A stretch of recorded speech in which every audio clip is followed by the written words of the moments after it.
Jadi menurut saya penerapan sistem informasi kesehatan atau yang sering disebut dengan SIK yang ideal difasilitasi pelayanan kesehatan Fasiankes seperti puskesmas, klinik, dan rumah sakit itu harus mempertimbangkan beberapa prinsip kunci agar dapat memberikan manfaat yang optimal.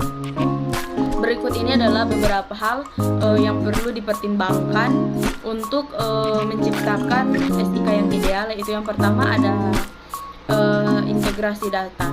SIK yang ideal itu harus mampu mengintegrasikan data dari berbagai departemen atau unit di Fasiankes. Hal ini mencakup data klinis, administrasi, keuangan, sumber daya manusia, dan data lainnya yang relevan. Kemudian yang kedua adalah keamanan data. Keamanan data adalah hal yang sangat penting dalam SIK. Fasiankes harus memiliki kebijakan, protokol, dan teknologi yang kuat untuk melindungi data pasien dan informasi kesehatan sensitif lainnya. Hal ini mencakup penggunaan enskripsi, pengendalian akses yang ketat, serta tindakan perlindungan data lain. Kemudian yang ketiga adalah aksesibilitas, yaitu SIK harus mudah diakses oleh staf yang berwenang seperti dokter, perawat, dan petugas administrasi. Tetapi perlu diatur tingkat akses sesuai dengan tingkat tanggung jawab dan kebutuhan masing-masing individu untuk melindungi privasi pasien.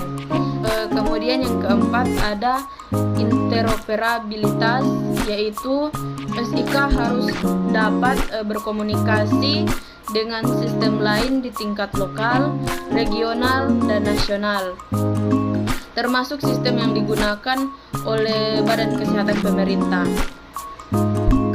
Kemudian yang kelima ada pelaporan dan analisis, yaitu SIK harus memiliki kemampuan untuk menghasilkan laporan yang informatif dan mendukung analisis data. Ini membantu mengambil keputusan yang lebih baik dan memungkinkan Fasiankes untuk memadukan kinerja mereka. Kemudian yang keenam ada pelatihan dan dukungan. Pengelolaan SIK di Fasiankes harus memastikan bahwa staf memiliki pelatihan yang cukup dan dukungan teknis yang diperlukan untuk menggunakan sistem ini dengan efektif. Ini dapat membantu mengurangi hambatan dalam penerapan teknologi. Kemudian yang ketujuh ada kepatuhan hukum dan etika. Fasiankes harus mematuhi peraturan hukum dan etika yang berlaku dalam pengelolaan data kesehatan, termasuk privasi pasien. Ini termasuk kode etik kesehatan dan undang-undang privasi data. Kemudian yang ke-8 ada skalabilitas dan fleksibilitas, yaitu SIK yang ideal harus dapat disesuaikan dengan pertumbuhan dan perubahan kebutuhan Fasiankes. Ini termasuk kemampuan sistem untuk mendukung perubahan dalam praktek klinis dan keadilan hukum.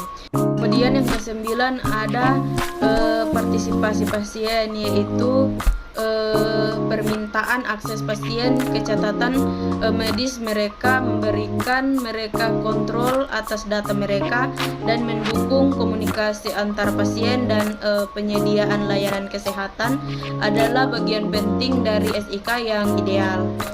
Kemudian yang ke-10 yaitu pemantauan dan evaluasi terus-menerus, yaitu Fasiankes harus secara teratur mengatur kinerja SIK mereka dan melakukan perbaikan berkelanjutan untuk memastikan bahwa sistem tersebut memenuhi kebutuhan mereka dengan baik.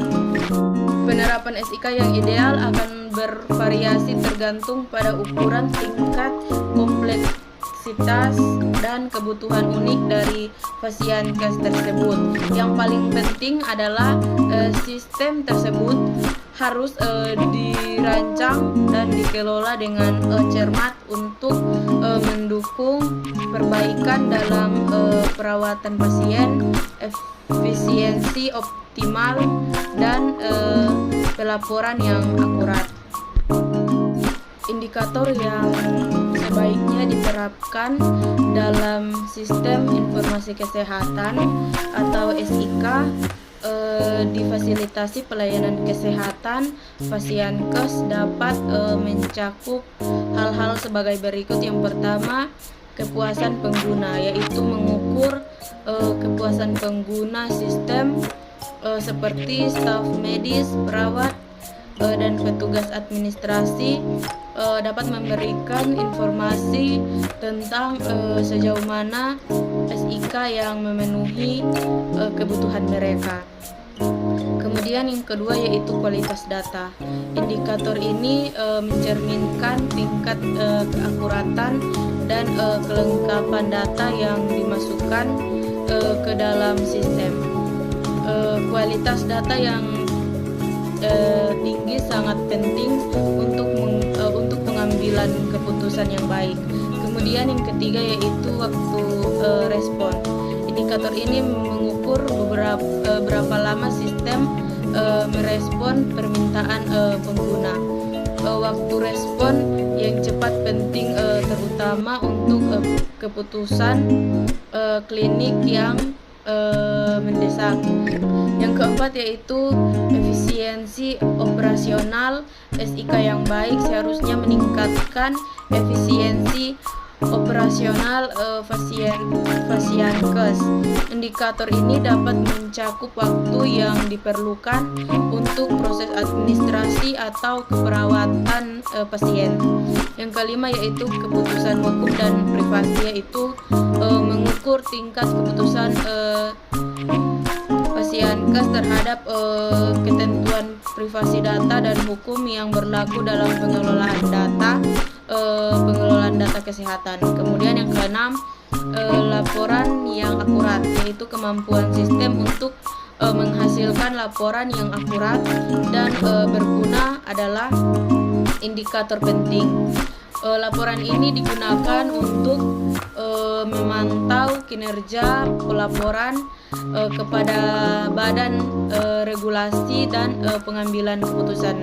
Kemudian yang ketujuh yaitu keamanan data. Indikator ini mencakup tingkat yang diambil untuk melindungi data kesehatan pasien dan mengukur apakah tidak ada pelanggaran keamanan data. Sekian dan terima kasih.